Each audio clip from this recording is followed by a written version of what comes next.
पिछले कोई एक मीटिंग में मैंने कहा हम जीवित परमेश्वर को आराधना करते हैं। संडे आराधना में कहा कलीसिया जीवित परमेश्वर का कलीसिया है। जब कलीसिया जीवित परमेश्वर का है, उस कलीसिया का द्वारा प्रभु का जीवन प्रकट होने वाला है। उस कलीसिया के द्वारा प्रभु का जीवन प्रकट होने वाला है। यूहन्ना का सुसमाचार पहले अध्याय में यूहन्ना ने ऐसे बता के दिया प्रभु का जीवन का मतलब क्या है। प्रभु का जीवन मानव कुल का न तो मनुष्यों का उजियाला है करके यूहन्ना का सुसमाचार पहले अध्याय में ही लिखे रखा है। जरा पढ़ लीजिए यूहन्ना का सुसमाचार पहले अध्याय का। उसमें जीवन था और वो जीवन मनुष्यों की ज्योति थी। जीवन मनुष्यों की ज्योति थी।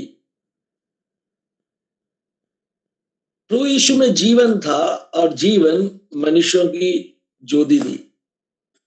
जीवित परमेश्वर का कलीसिया, कलीसिया के अंदर जीवन रहते और कलीसिया का द्वारा प्रभु उस जीवन को प्रकट करते। परमेश्वर का जीवन कलीसिया का द्वारा प्रकट करते और उस जो जीवन मनुष्यों का ज्योति है।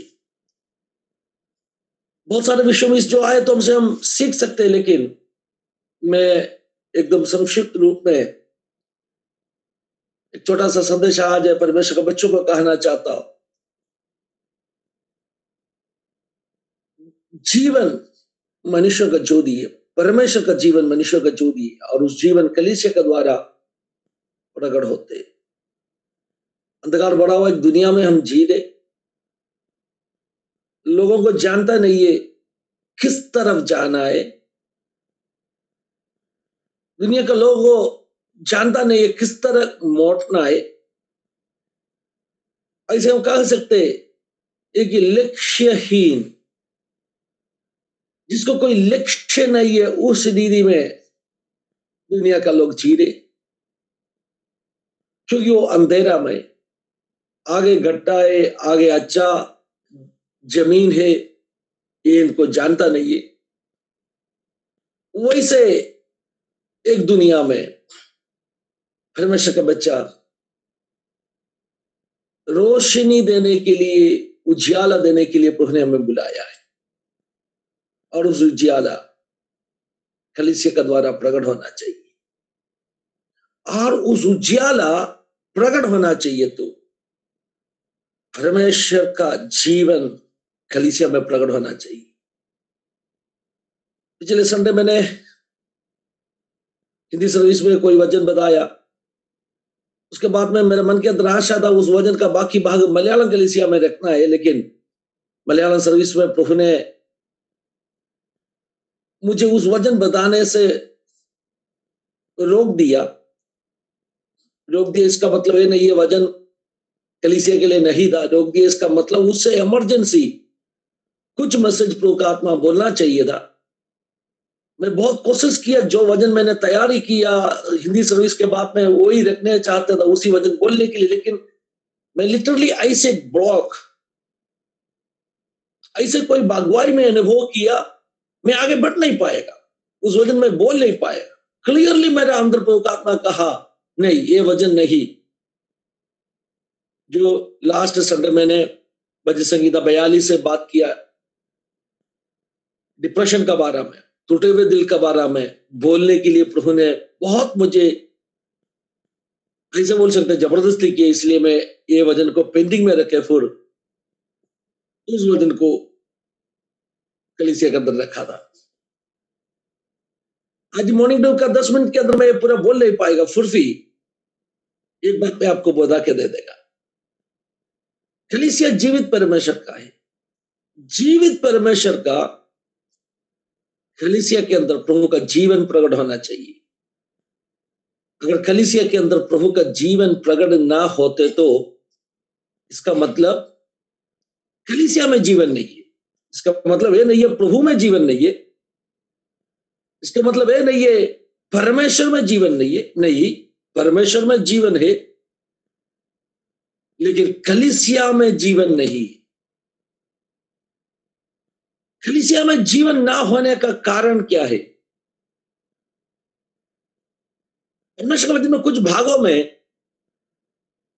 कलीसिया के बारे में ऐसे परमेश्वर का दासों लिखे रखा। उदाहरण बोलेगा तो प्रकाशित वाक्यों में 3 अध्याय में पहले पैराग्राफ में सरदीस देश का कलीसिया के बारे में ऐसे यूहन्ना ने लिखा, तुझे नाम है जीवित लेकिन तुम मरे हुए। क्या नाम है? जीवित है करके, जीवित है करके तुम्हें, जीवित है करके तुम्हें नाम है लेकिन तुम मरे हुए अवस्था में। मतलब क्या है? कलीसिया जीवित होना चाहिए क्योंकि कलीसिया जीवित परमेश्वर का है। कलीसिया के द्वारा परमेश्वर का जीवन प्रकट होना चाहिए। जीवन दुनिया का उजियाला है, परमेश्वर का जीवन मनुष्य का उजियाला है। उस जीवन प्रकट हो गया तो ही मनुष्य सही रास्ता में आगे बढ़ पाएगा। लेकिन अभी कलीसिया मरे हुए कलीसिया है करके सरदीस का कलीसिया को कह दी। इसका मतलब क्या है? इसका मतलब सरदीस कलीसिया का द्वारा परमेश्वर का जीवन प्रकट नहीं हो रहे। इसका मतलब सरदीस कलीसिया के द्वारा उजाला नहीं फैल रहे। अगर कोई भी कलीसिया जिस देश में उसको रखा उस देश में उजाला नहीं फैलाते तो उस कलीसिया का द्वारा प्रभु का जीवन प्रकट होता नहीं है, मरे हुए अवस्था में है। टिमटिमाने वाला बत्ती भी बोल नहीं सकते। टिमटिमाने वाले बत्ती में कम से कम थोड़ा सा रोशनी आएगा। ऐसे बत्ती है, बुझ गया बत्ती,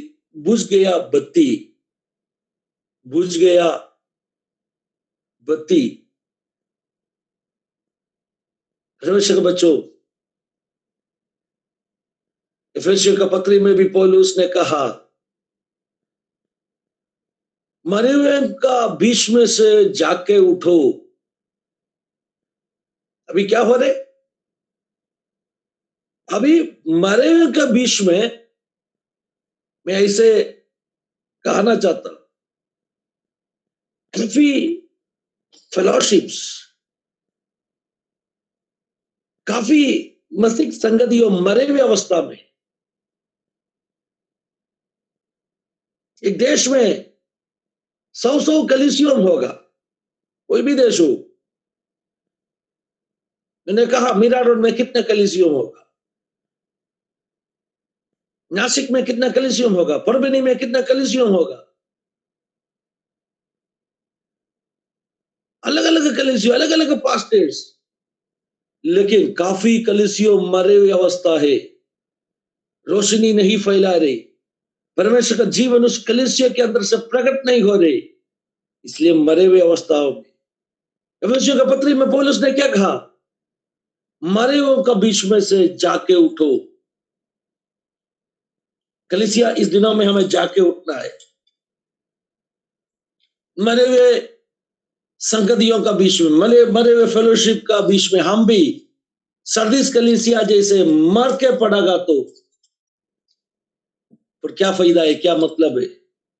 कलीसिया के द्वारा प्रभु का जीवन प्रकट होना चाहिए। मेरे याद करते तो एफेसियों 5 का 14वां आयत है। एफेसियों 5 का 14वां आयत है, 5:14। जरा कोई पढ़ के मदद कर दीजिए। एफेसियों 5 का 14। इस कारण ये कहता है, हे सोने वाले जाग और मुर्दों में से जी उठ, तो मसीह की ज्योति तुझ पर चमकेगी। रेफरेंस बताइए सिस्टर। एफेसियों 5 का 14 है ना? हाँ, 5 का 14 एफेसियों। ठीक है, बताइए, पढ़िए। इस कारण ये कहता है, हे सोने वाले जाग और मुर्दों में से जी उठ, तो मसीह की ज्योति तुझ पर चमकेगी।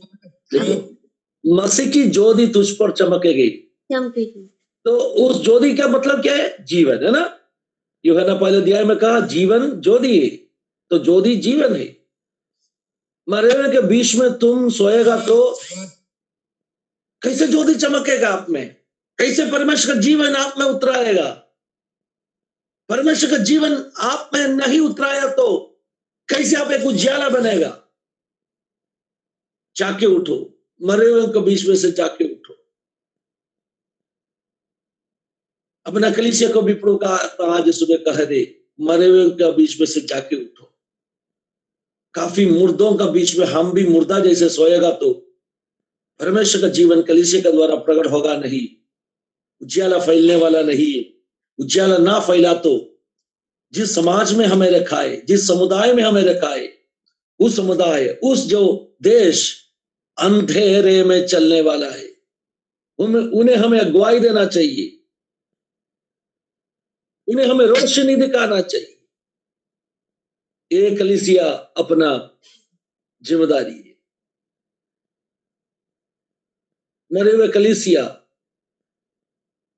समाज के लिए कोई कुछ नहीं करते।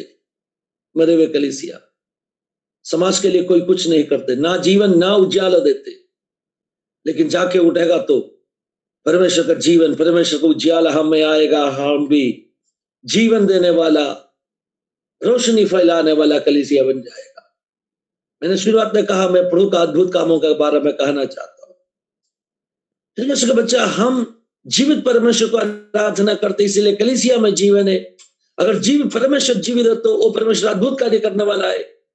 परमेश्वर का जीवन जब कलीसिया के द्वारा प्रकट होगा, देश में भी परमेश्वर का चिन्ह और चमत्कार हम प्रकट होने वाला है। तो आपने मुझे पूछो ना, कैसे जीवन प्रकट होगा, कैसे उजाला प्रकट होगा?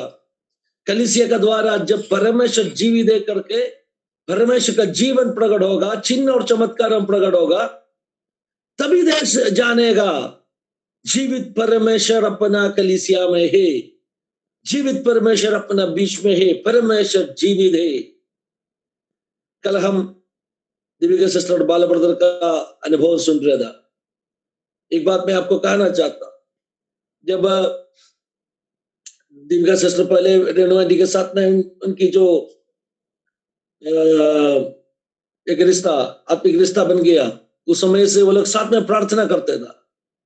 लेकिन बाला ब्रदर का जीवन में उस जो अनुभव है, उस जो वॉचमैन का बच्चा का छुटकारा का उस जो अनुभव, उस अनुभव सचमुच में अगले कदम आगे रखने के लिए उस परिवार को मदद किया। देखो, अगर वो चिन्ह नहीं होते तो, वो चमत्कार नहीं होते तो उतना जल्दी वो लोग आगे बढ़ने वाला नहीं था। तो वो चिन्ह और चमत्कार परमेश्वर ने हकीकत में उस परिवार के लिए किया है। चिन्ह और चमत्कार हो गया दूसरा किसी के परिवार में, लेकिन उसका फायदा, उसका आशीष बाला ब्रदर फैमिली को मिला। एक असाधारण चमत्कार उधर हो गया। और ये भी आप समझ लीजिए, मैं उस जो बहन का बारे में सोच रहा था कल, जो बहन जिन्होंने उस बच्चा के लिए आईसीयू में जाके प्रार्थना किया, हम उनको जानता नहीं है, और उस बहन अभी तक जानता नहीं होगा उसका रिजल्ट क्या हो गया।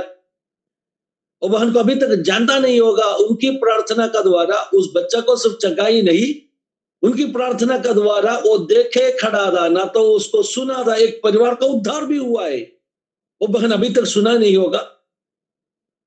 मुझे ऐसा लगा, हम भी बहुत विषय के लिए प्रार्थना करते हैं ना, उसका रिजल्ट हमने देखा नहीं। जैसे वो बहन ने उसका रिजल्ट नहीं देखा, वैसे हम भी नहीं देखा है। और हम ऐसा सोच के बैठा है, अरे मेरा प्रार्थना में कोई रिजल्ट नहीं है, मेरे सेवकाई में कोई रिजल्ट नहीं है, यह सोच के हम बैठा है। लेकिन आपको जानता नहीं है कहां कहां रिजल्ट हो गया। एक दिन मालूम पड़ेगा। आप पुरस्कार लेने के लिए प्रभु का बीमा, प्रभु का सिंहासन के आगे खड़ा रहेगा, तभी आपको मालूम पड़ेगा आपका प्रार्थना का, आपका सेवकाई का रिजल्ट क्या क्या था। इधर आपको नहीं दिखने दिया, लेकिन ऐसे एक समय आएगा जहां प्रतिफल देने के लिए प्रभु ने आपको बुलाएगा। उसके सिंहासन से आपको प्रतिफल देगा, तभी आपको मालूम पड़ेगा अरे वो मेरा प्रार्थना बहुत पावरफुल था, तभी रिजल्ट हुआ था, मैं देख नहीं पाया। कलीसिया का द्वारा भी प्रभु का जीवन प्रकट होना चाहिए। परमेश्वर के बच्चों, इस दिनों में इसे प्रार्थना कर दीजिए, अपने परमेश्वर जीवित परमेश्वर, इसलिए उनका जीवन जीवित परमेश्वर का, जीवित कलीसिया का द्वारा प्रकट होने दीजिए। ऐसे प्रार्थना कर दीजिए, चिन्ह और चमत्कारों अपना कलीसिया के द्वारा प्रकट होना दीजिए। चिन्ह और चमत्कारों प्रकट होने के लिए क्या करना पड़ेगा? मैंने कहा जाके उठना पड़ेगा। जाके उठेगा तो प्रभु का उजाला हम पर चमकेगा। जो प्रभु का जीवन, प्रभु का उजाला हम पर चमकेगा, हम भी ज्योतिष बनेगा, हम भी उजाला बनेगा।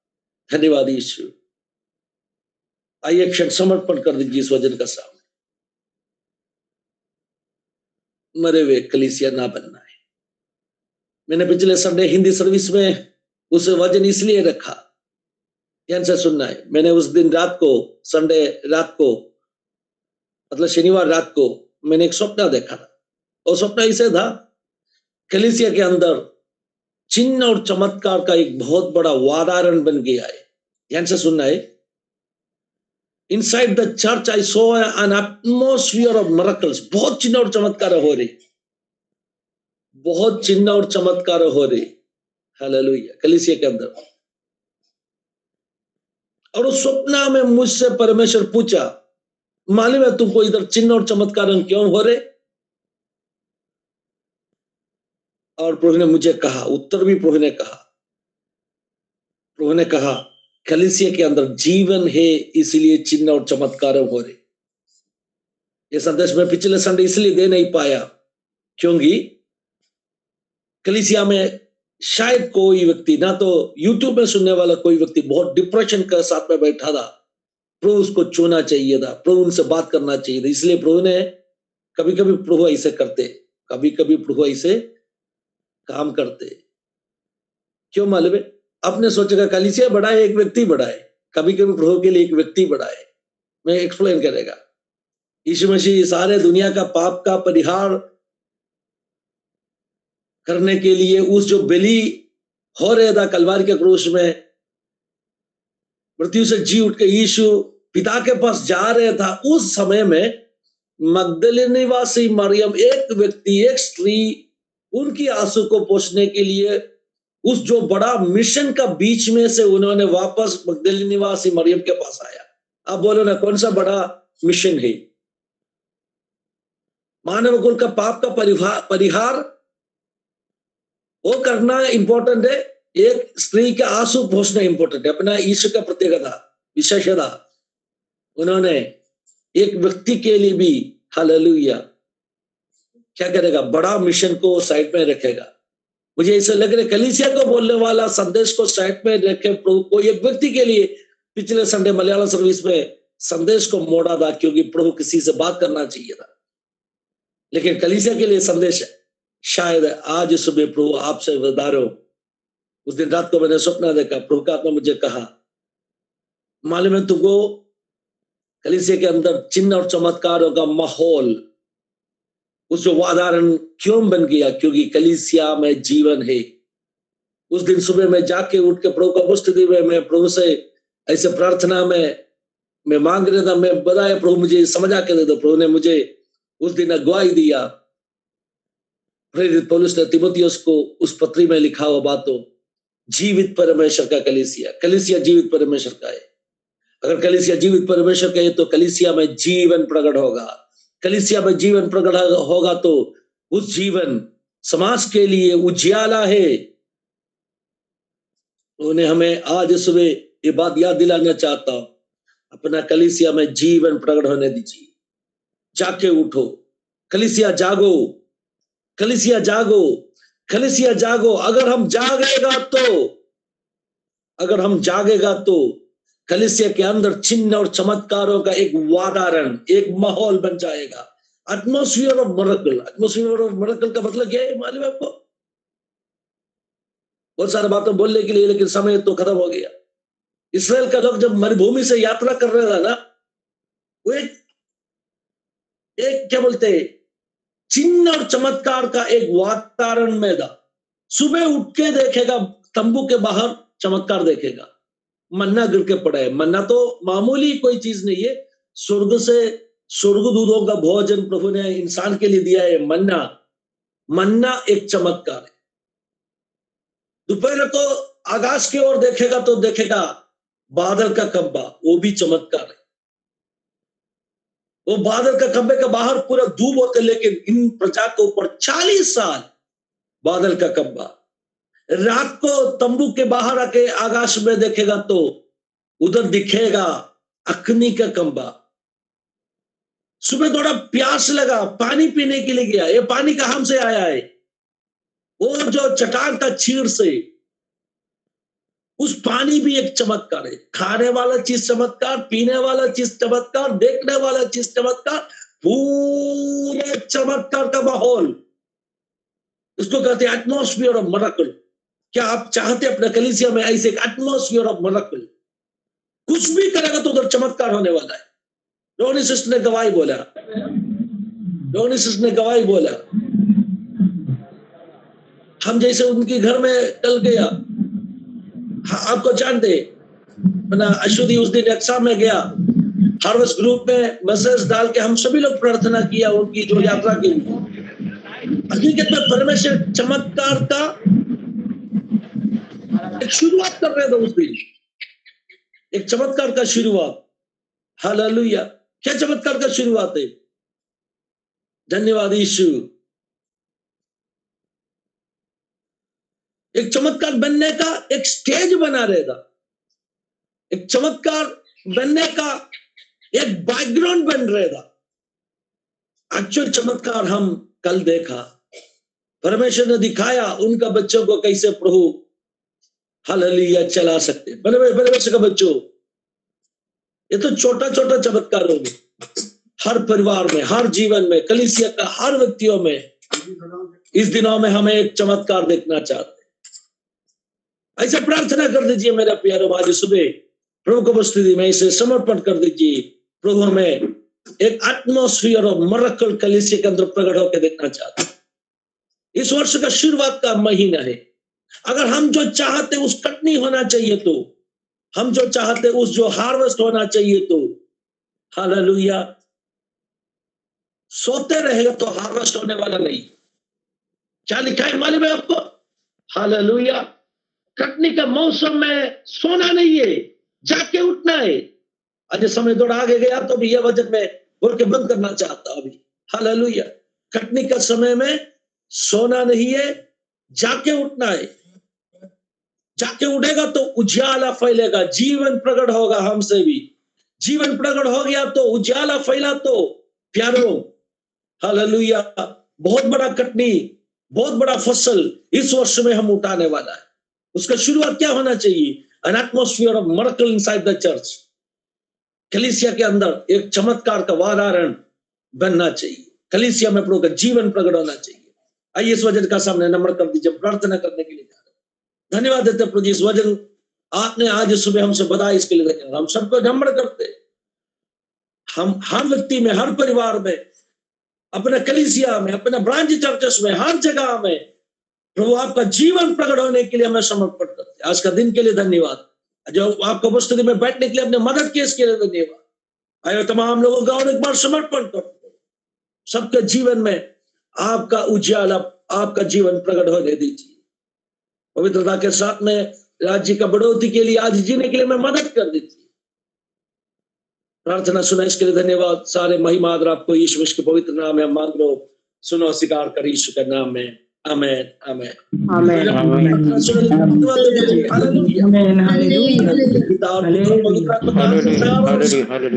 जिंदगी क्या करे, दिन तक हमेशा अपने साथ में बने रहेंगे। आमेन, आमेन।